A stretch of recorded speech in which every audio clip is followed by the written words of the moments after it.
Oi, Eliane, bom dia. Bom dia, Raicen, Carolina, ouvintes. Bom dia, Eliane. Também já dou bom dia ao nosso convidado aqui nessa próxima meia hora. Ex-ministro, ex-governador de Ceará, Ciro Gomes, obrigada por estar aqui também. Bom dia, bem-vindo.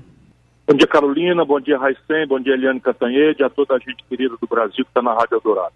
Queria começar perguntando para o senhor como é que está o acompanhamento da CPI, né? A gente tem cada dia mais assuntos sendo revelados em relação ao combate ou não à pandemia do novo coronavírus aqui no país e também uma momentânea pausa, né, de pedidos de impeachment do presidente Bolsonaro, até pela quantidade de temas em progresso em Brasília, que também podem levar a esse caminho, mas além da comissão, orçamento secreto, dificuldade de aprovação de pautas para destravar a economia, como é que o senhor está observando os trabalhos da comissão?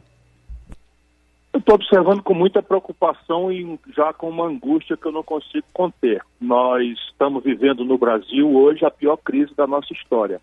Eu não tenho nenhum exagero nesse argumento, eu tenho uma vivência na vida pública brasileira, uma experiência que é muito rara de ser encontrado, mais de 40 anos já de atividade. Eu nunca testemunhei um encontro tão trágico de uma crise social, não é, que faz com que mais da metade da população brasileira esteja hoje ou empurrada para a informalidade, ou abertamente desempregada, ou no desalento.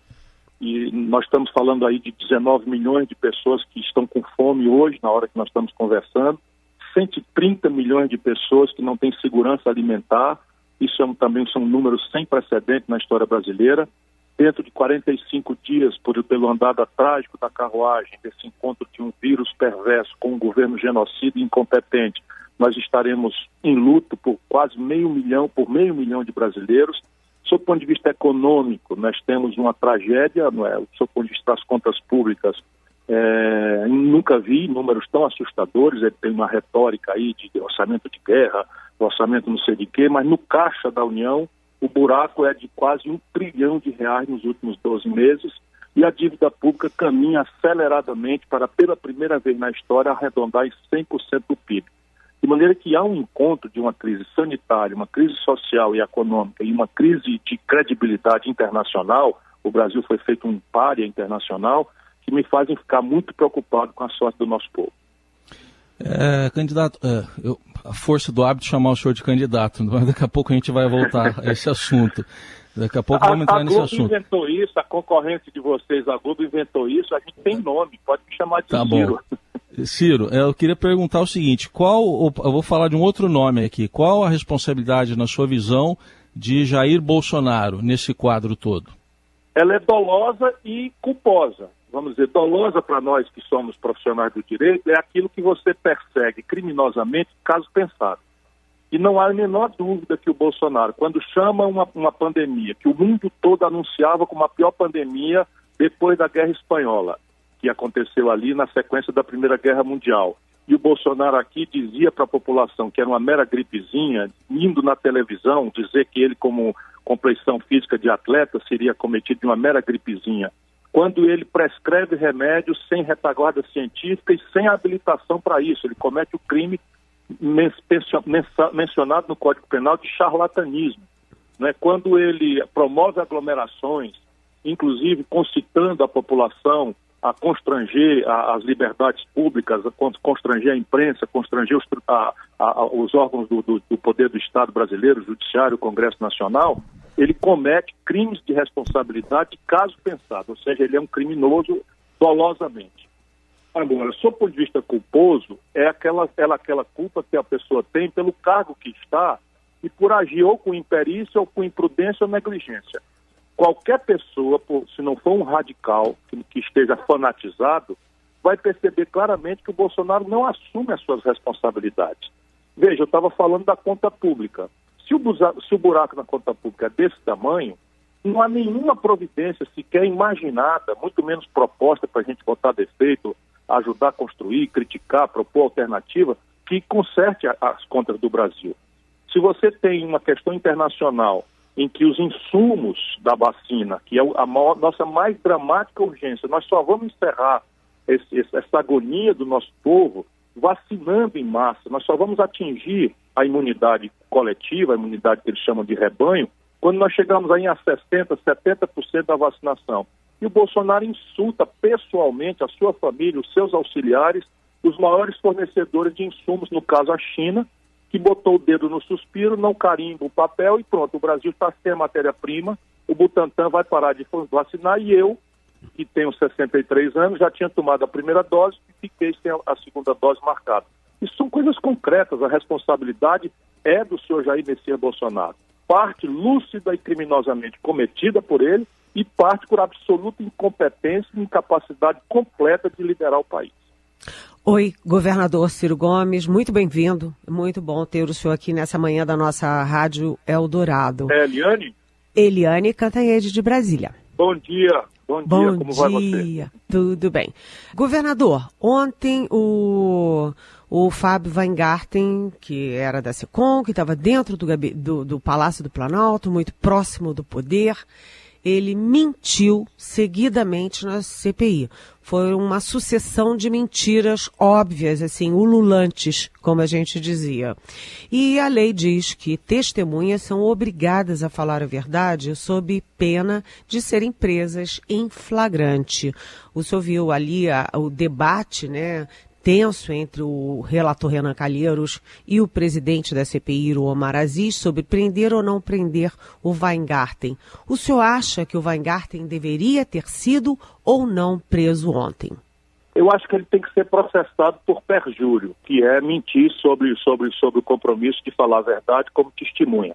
Acho, entretanto, Eliane, que o ambiente político da CPI mais atrapalharia a grande causa que deve mover a CPI do que ajudaria se ela se transformar nesse espetáculo grotesco de delegacia de polícia de quinta categoria. Acho que a CPI tem que ter sobriedade, tem que ter severidade, tem que ter equilíbrio e foco. Eu duvido muito, por conhecer os personagens, que no limite ela vá fazer alguma coisa realmente séria que alcance estrategicamente a punição dos genocidas que nos governam, que são responsáveis pelo excesso de mortes no Brasil.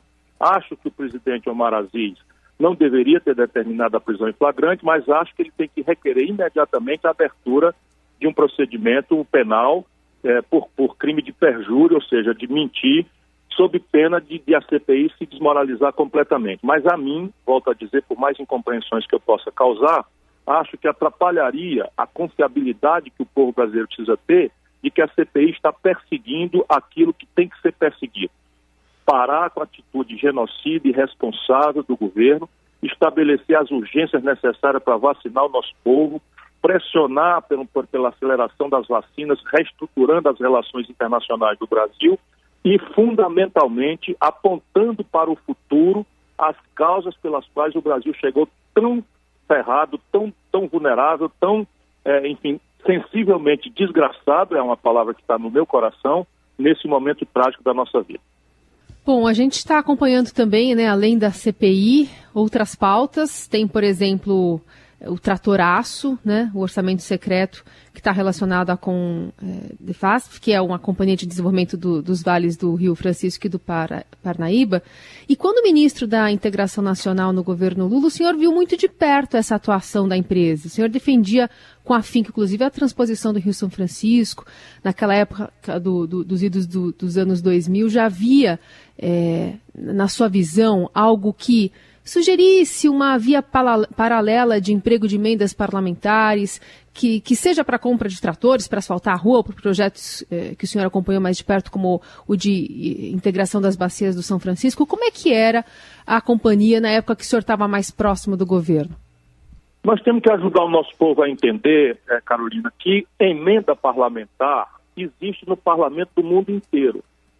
Não é propriamente uma coisa sadia, porque isso produz um grande varejo, isso produz uma disfuncionalidade de planejamento, num país que tem uma taxa de investimento já quase perto de zero, o pouquinho que tem você pulveriza sem alcançar resultado estratégico nenhum, mas é preciso que a gente separe o joio do trigo. Então, a emenda parlamentar é uma prática do parlamento brasileiro e uma prática do mundo. O que é que eles estão fazendo no Brasil, entretanto, que é crime? É bandidagem de altíssimo nível que o senhor Jair Messias Bolsonaro está lucidamente promovendo, violentando um dos seus compromissos centrais para se eleger como um grande estelionatário eleitoral que foi, de que iria moralizar contra a velha política. Vou lhe dizer 2 crimes que estão cometendo. Primeiro, o crime da emenda parlamentar do relator. Isso é uma aberração que está por trás disso que você chama de orçamento secreto. Então, o que eles estão dizendo? O relator, que é uma pessoa em 513 deputados, mais 81 senadores, eles escolhem um, e esse cidadão determina que, no caso do orçamento desse ano, seriam 30 bilhões de reais, que é todo o dinheiro que o governo tem para investimento. Eles cortaram, o Bolsonaro vetou, mas deixou 18 bilhões com B de bola, para que o relator, que é uma pessoa só, nesse caso é um senador do Acre, o senador Márcio Bittar, e esse senador despacha ofícios, e com isso ele pode comprar qualquer pessoa. Imagina, 18 bilhões de reais. O que eles fizeram? O ministro Rogério Marinho virou o grande operador da bandidagem do Bolsonaro. O grande operador. E isso a imprensa tem que ir em cima, como o Estadão exemplarmente começou aí. Mas o primeiro crime é esse. Não existe precedente nem no Brasil, nem no mundo, de emenda do relator, em que você simplesmente, um cidadão, despacha por ofício. Então ele mandou um ofício dizendo que libere da Codevasf uma verba para um senador do Acre, ou um senador do Amapá, que está a mais de 2.000, quase 3.000 quilômetros do Vale do São Francisco. Isso é fraude. Isso é um desafio ao Ministério Público Federal, isso é um reto ao Tribunal de Contas da União, isso é o símbolo maior de que o governo Bolsonaro é podre organicamente, porque isso é feito pelo senhor Jair Messias Bolsonaro. 3 bilhões de reais o Bolsonaro fez, 3 bilhões de reais o Bolsonaro fez para comprar votos para a eleição do presidente Lira da Câmara Federal. Esse é o primeiro crime. O segundo crime é que eles estão desviando algo ao redor de pelo menos 1/3 dessa verba para os próprios bolsos. Isso também é muito simples para a imprensa severa, como tem a tradição do Grupo Estado de São Paulo, né, de procurar. Aí a gente separa o joio do trigo, porque um deputado fazer uma emenda está de bom tamanho, embora seja essa distorção num país que não tem investimento, você pulverizar com pontinha de rua para cá, pontinha de asfalto para colar, quando o povo está precisando de vacina, de saúde, de educação, de combate à violência de forma equilibrada e não com esses espetáculos de violência que saciam o medo da impunidade e o terror da violência que inferniza a vida do nosso povo no Brasil. Portanto, a roubalheira é que é a maior da história.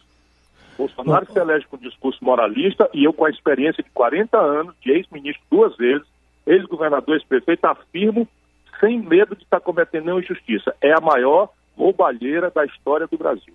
A pesquisa do Datafolha, que acaba de ser divulgada, mostra uma vantagem do ex-presidente Lula sobre Jair Bolsonaro. O senhor aparece com 6%, mas num segundo turno, nas várias simulações, na sua com o Bolsonaro, o senhor ganharia. Bom, queria uma avaliação sua desse cenário da pesquisa eleitoral. Veja, Hassen, a pesquisa é um retrato de um momento. E a vida é um filme, a vida é uma novela, né, que tem viradas, a gente pensa que o vilão é o mocinho, daí a pouco o mocinho é o vilão, enfim. E isso, para quem tem a experiência que eu tenho, tem que ser olhado com esse critério. Então você tem um momento da vida brasileira que é absolutamente natural. Primeiro, a excitação pré-eleitoral absolutamente exótica, na medida que nós temos, falta um ano para que os primeiros atos oficiais de uma campanha sejam praticadas. O que é que eu quero dizer na prática? Em abril do ano que vem, daqui um ano, portanto, nós teremos o prazo final de filiação. O Luciano Huck, que está na lista, é candidato, vai se filiar? Ninguém sabe. O Dória vai sair do PSDB, vai continuar no PSDB, vai ser candidato à reeleição? Ninguém sabe. Né? O Moro vai se filiar? Ninguém sabe. Todos estão postos na lista, que dispersa bastante. E na medida em que essa dispersão acontece, você tem, primeiro evento claro, que eu tenho tentado prever há algum tempo, pela minha experiência, não é porque sou profeta, é o derretimento do Bolsonaro. Percebe? Finalmente chega no meio do povo, do nosso povo mais simples, mais sofrido, a compreensão de que o Bolsonaro enganou a sociedade brasileira, prometendo combate à corrupção, sendo um grande corrupto e líder de corrupção, prometendo, né, uma nova política e sendo o representante da maior velhacaria clientelista, atrasada, de suborno, de centrão, etc., etc., com os filhos envolvidos em ladroeira, corrompendo as esposas, prometendo uma mudança econômica que acaba levando o Brasil à pior crise da história, em um único ano 4,1% de queda, e você tem, por exemplo, que outros países não tiveram isso, né? E suspendendo o socorro emergencial, tendo uma atitude absolutamente irresponsável, incompetente, genocida, assassina em relação à pandemia. Tudo isso finalmente está chegando, né, na alma do nosso sofrido povo brasileiro. E no imaginário do povo brasileiro, o anti-Bolsonaro é o Lula. Por que esse negócio acendeu tão gravemente? É porque 5 anos depois, né, com todo o respeito que a gente deve ter pela institucionalidade, mas francamente não dá para elogiar que só 5 anos depois o Supremo Tribunal Federal Brasileiro, por sua maioria, descobre que o Fórum de Curitiba estava errado. E o Lula, que é um espertalhão, diz logo para o povo que foi absolvido. Ele não foi absolvido de nada.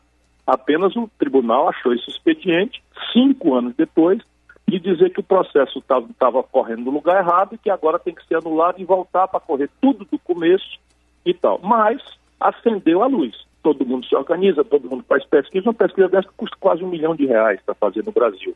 Quem está por trás disso pagando? Não interessa. O fato é que o mais irrelevante nesse momento é que na fotografia que nós estamos assistindo, o Bolsonaro derreteu.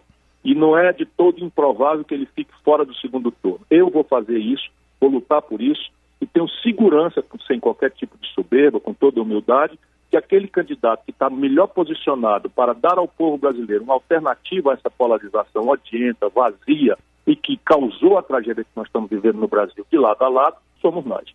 Usei aqui o plural majestático, porque eu não costumo usar, sou eu.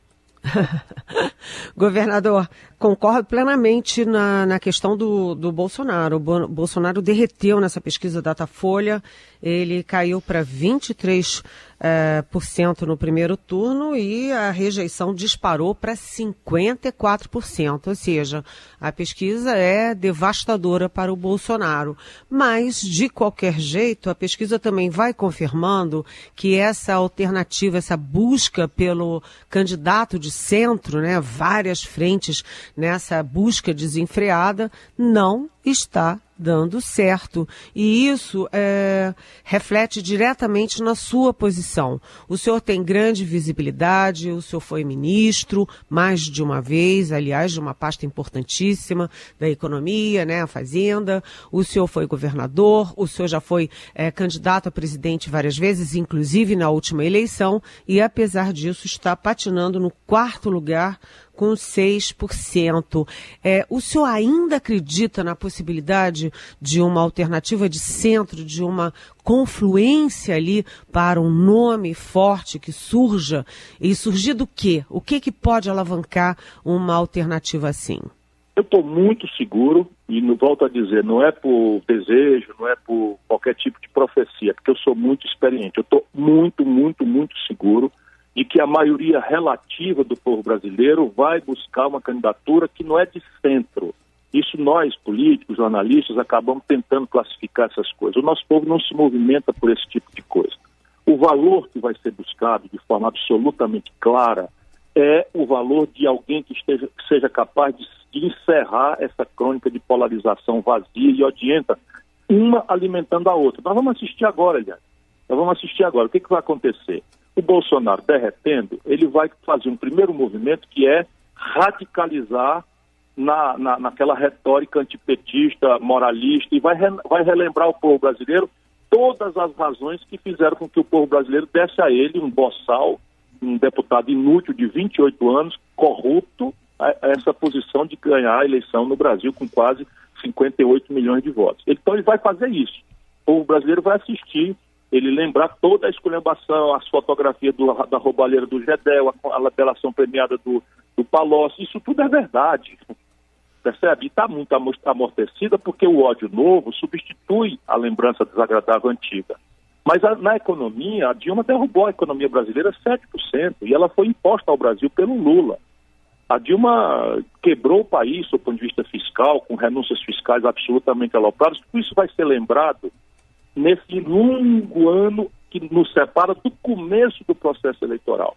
E do lado de cá, o que vai acontecer? O Lula vai proteger o Bolsonaro, porque o Bolsonaro é a garantia de uma polarização vazia que faz o povo esquecer de tudo e votar nele apenas numa lembrança difusa de um tempo místico, que é mentira, inclusive, em que o consumismo, de curto prazo, né, foi um momento, enfim, razoável para a vida do povo brasileiro, não há a menor dúvida, mas que depois cobrou o seu preço. O desemprego era 4 milhões, quando a Dilma, imposta pelo Lula, assumiu, virou 11 milhões de pessoas. Tudo isso está na lembrança. O crédito farto e generoso virou inadimplência de 63 milhões de pessoas, entre os quais 6 milhões de jovens que estão com o nome sujo no SPC no começo da vida devendo fiéis. Tudo isso vem para a discussão. E essa discussão azeda, mal cheirosa, não é o que o povo brasileiro precisa. Por isso que eu tenho segurança de que uma outra proposta que seja capaz de reconhecer as coisas boas de lado a lado, mas propor uma ação de futuro para o país, é essa que será vitoriosa. Isso seria o único intérprete disso? Não. Mas aquele que tem posicionamento mais antigo, mais coerente, com partido organizado, né, com capacidade de dialogar para a direita e para a esquerda, quem tem revelado isso somos nós. Além de ter um projeto, que é a grande resposta. Derrotado o Bolsonaro, o que é que nós vamos botar no lugar dessa terra arrasada? Como é que nós vamos gerar emprego, retomar o desenvolvimento há 10 anos perdido? O povo brasileiro está sentindo na pele o fato que faz 10 anos que o Brasil não cresce. 0 crescimento médio nos últimos 10 anos. 6 anos de PT. 6 anos de paralisia do PT. Mais 2 do Temer, mais 2 do Bolsonaro. É isso que a gente quer de volta como solução para a tragédia do Bolsonaro? Eu acho que não. Eu vou fazer uma pergunta meio 3 em 1, ministro, porque o senhor tem feito alguns ataques aí ao governo do ex-presidente Lula, em alguns vídeos que o senhor tem divulgado, geraram até repercussão, até pelas esperanças de alguns em ver essa aliança ampla mais à esquerda para enfrentar o Bolsonaro em 2022. Então eu queria saber primeiro se o Lula te procurou nesse movimento que ele tem feito aí, indo a Brasília, conversando com algumas lideranças, um movimento recente. Pensando em alianças para 22, e apesar desse embrólio aí do Centrão e desses nomes que o senhor acabou de nomear, a relação do PDT com o PSB é mais importante do que um diálogo nesse momento com o ex-presidente Lula? E a terceira, a possibilidade de uma possível aliança com outro nome que desponta também nesse movimento pré-eleição, que é o do senador Tasso Gereissati, do PSDB? Veja, o Lula não me procurou porque o Lula sabe, não é, o que é que eu entendo do assunto, do que é que eu vejo, como é que eu vejo o comportamento dele, e eu acho, francamente, com todo respeito, com todo afeto, que o lulopetismo virou parte do problema, parte central do problema. Ou faço uma pergunta a quem está nos ouvindo sem qualquer tipo de paixão, um negócio para a gente pensar junto, não precisa nem responder agora.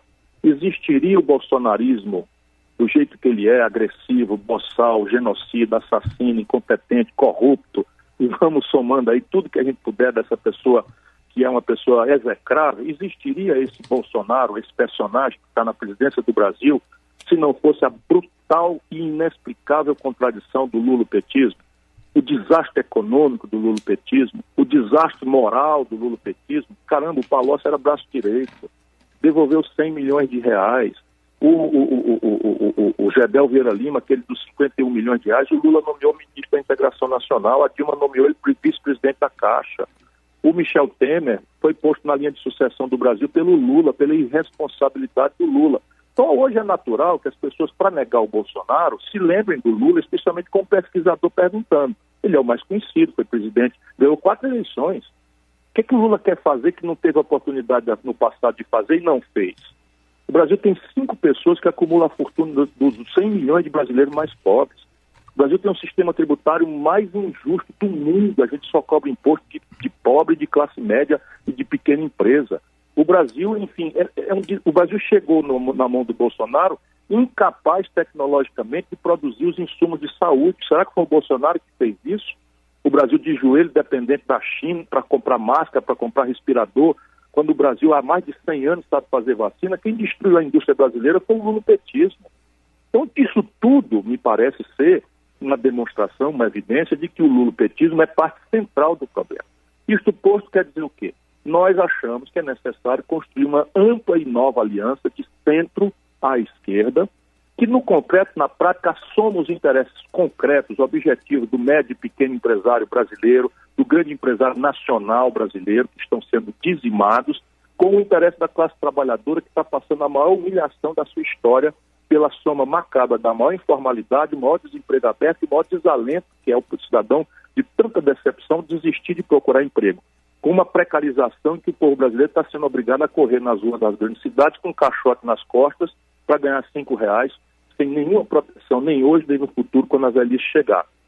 Então, veja, essa aliança de centro-esquerda, considerando o lulopetismo parte central do problema, vai para o PSD, para o PV, para a Rede e para o PDT, que somos os partidos que, sendo do campo mais progressista, mais ao centro-esquerda, não somos petistas e compreendemos a contradição profunda e insuperável e envelhecida, não se renova em nada. Caramba, o Lula fez uma viagem a Brasília agora, deu a evidência para todos nós. Ele foi confraternizar com o Sarney, com o Eunício Oliveira, com essa turma toda, com o Renan Calheiros, e é isso que nós queremos de volta para o Brasil. Não foi isso que produziu o Bolsonaro? Eu vou tentar mostrar isso com toda humildade, e a população é inteligente. Quando a gente tiver condição de equilíbrio no debate, o povo vai ver isso. Então, essa aliança para nós é a preferencial. Entretanto, terceiro ponto da sua pergunta, nós achamos que isso é pouco. Então, eu estou conversando aberta e transparentemente com o DEM, né? E estou conversando aberta e transparentemente com o PSD. O DEM, nós fizemos, por exemplo, aliança e ganhamos a eleição no primeiro turno em Salvador. O PDT indicou a vice do DEM, do presidente ACM Neto do DEM. E em Belo Horizonte nós apoiamos o Calil no primeiro turno. E estamos acompanhando a movimentação do Eduardo Paes e do Maia, né, no Rio de Janeiro, que estão admitindo ir para o DEM e para o PSD. Então nós estamos trabalhando à luz do dia com esse conjunto de relações e em cima de um projeto concreto que tem equipe e tem nomes. Agora entrou o professor Paulo Rabelo de Castro, tem o professor Mauro Benevides Filho, o professor Nelson Marconi, como líderes de uma equipe de mais de 600 pessoas que estão pensando desde as questões de segurança até as questões de sustentabilidade ambiental. E PSDB e Tasso Gereissati? O PSDB, você sabe que está dividido. Com esse lado do Tasso Gereissati é uma conversa aberta, franca, fraterna e respeitosa. Pelo Tasso eu tenho mais do que respeito, eu tenho admiração, afeto e uma imensa amizade de mais de 40 anos. Portanto, para mim, ele faz parte da solução. O senhor já disse, inclusive acabou de dizer aqui, que não teria dificuldade em apoiar um nome que, enfim, unisse toda uma força aí, uma força para renovar a política, para se contrapor a esses extremos. O senhor abriria a mão da sua candidatura em favor do Tasso?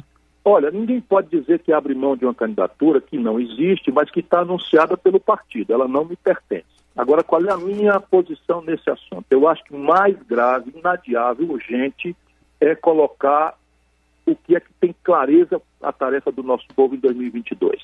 São duas, não é só uma como o Lula quer. São duas tarefas, cada qual mais grave. Uma que nós estamos já ganhando, encerrar o bolsonarismo, tirar o Bolsonaro, né, excluí-lo da vida republicana brasileira, porque é um fascista, é um antidemocrático, é um nazista, é um incompetente, é um corrupto, tudo que a gente não quer para a vida brasileira. Ponto. Essa é a primeira tarefa. Mas a segunda, mais grave ainda, pensando nos desempregados, pensando na informalidade, pensando no desmonte da educação, estão fechando as universidades federais. Tem 3 bilhões de reais para emenda comprar deputado, 18 bilhões de reais de emenda do relator, que é uma aberração jamais vista, nem na corrupta política brasileira, e vão deixar fechar o FRJ, vão deixar fechar as universidades federais, agora em junho, por falta de orçamentação, no momento em que a ciência e a tecnologia são desesperadamente a condição sine qua, ou seja, que tem ou não tendo, não vai ter progresso, não vai ter solução para emprego, para trabalho, você não pode deixar de pensar que a segunda tarefa é propor um projeto novo para o Brasil. Sair dessa conversa mole de nova política, isso não existe. Política é a boa política ou a política ruim, né? E experiência sempre foi um requisito que toda nação pediu dos seus estadistas. Só no Brasil que a gente fica cogitando botar estagiário para administrar um país no olho do furacão de uma tragédia. Se aparecer esse projeto e esse projeto responder com concretude às questões que nós precisamos propor para resolver o problema brasileiro, a minha candidatura deve sumir, não tem razão nenhuma para eu me impor. Entretanto, o único candidato, o único partido que tem uma proposta, está escrita num livro, chama O Próximo Passo, uma alternativa prática ao neoliberalismo, foi escrito em 95, eu estou recuperando esse livro, porque o Biden agora está fazendo coisas que a gente já dizia lá atrás que eram imperativas de uma economia política de fato eficaz. Aliás, os americanos nunca abandonaram essa política, apenas fizeram uma retórica diferente. E agora tem um livro novo, Projeto Nacional, O Dever da Esperança, que está nas livrarias. Ali eu dou a cara para bater. eu digo quais são as metas, quais são os objetivos, quanto custa, de onde vem o dinheiro, qual é o conflito político inerente a cobrar, não é mais dos ricos, que não querem nem ouvir falar na minha proposta por isso. E dou exemplos. Só o Brasil não cobra imposto sobre lucros e dividendos. O sistema financeiro acabou de, num trimestre, distribuir 19 bilhões e 300 milhões de reais de lucros e dividendos sem pagar um centavo de imposto de renda na pessoa física. Só no Brasil não se cobra isso. Quando o que o ministro está fazendo, eu cobrei. Só para vocês perceberem, o Fernando Henrique revogou e o Lula manteve revogado. Qual é a explicação para isso, se só o Brasil não cobra esse tributo? Muito bem, a gente passou do nosso tempo e agradecemos demais a conversa aqui com o Ciro Gomes, ex-ministro, ex-governador do Ceará, nesse espaço aqui dedicado à análise política no Jornal Eldorado. Muito obrigada por conversar conosco, Ciro. Até a próxima. Muito obrigada, Obrigado, governador. Carolina. Obrigado, Carolina, Eliane, se cuidem, Raicen, se cuidem também. Um forte abraço a toda a gente brasileira. Vamos fazer força e está funcionando. Derrotar o Bolsonaro já é a primeira missão que nós estamos conseguindo. Não conseguimos ainda, é preciso continuar lutando. Mas discutir o futuro do Brasil e acabar com essa história de acreditar que a volta ao passado é a solução para o futuro do Brasil.